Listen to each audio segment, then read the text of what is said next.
You're 4 years old, and your boss just lit a fire under your feet to make you climb faster.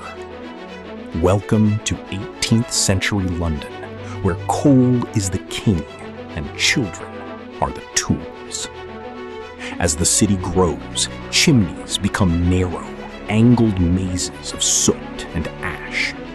Some flues are barely 8 inches square. An adult sweep can't fit, but a small child can. Congratulations, you've just been sold into the trade as a climbing boy. Your father likely traded you for a few shillings to save the rest of the family from starvation. From now on, your life is a political transaction. You are no longer a person. You are a human broom. Your morning begins before the sun rises. You strip naked because thick clothes snag on the rough brick. You crawl into the dark, suffocating flues with nothing but a scraper and a brush.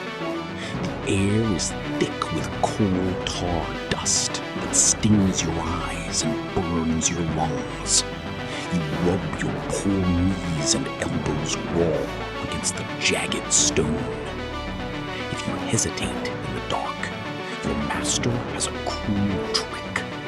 He lights a bundle of straw in the hearth below you. The searing heat forces you upward. There is no retreat.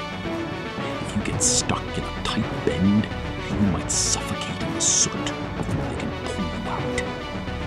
Many boys succumb to the smoke, their bodies left in the flames, forgotten garbage.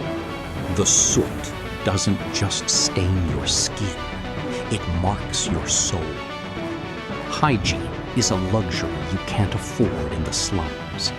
You might bathe once a year if you're lucky. You sleep on the same soot-filled sacks you use to collect the day's refuse. This constant exposure creates the first known industrial disease. In 1775, the surgeon Sir Percival Pott noticed a horrifying trend among young sweeps. He called it sootwort, a painful scrotal cancer that starts as a simple itch. By the time you hit puberty, it becomes a fatal death sentence. Your body is being consumed by the very waste you were forced to clean. For nearly a century, the government watched and did nothing. Laws were passed in 1788 and 1834 to protect you, but they lacked teeth. Masters simply lied about your age or hid you in the shadows. An inventor named Joseph Glass created flexible rods to replace children, but masters preferred the cheap labor of a boy.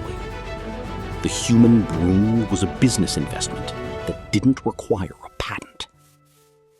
It took the tragic death of 11-year-old George Brewster in a hospital flu to finally break the cycle. Today, sweeps wear top hats and are symbols of good luck. But that luck was bought with the broken bones and burned skin of the vulnerable. Progress usually has a hidden human cost. We honor the soot-stained past by ensuring no child is ever used as a tool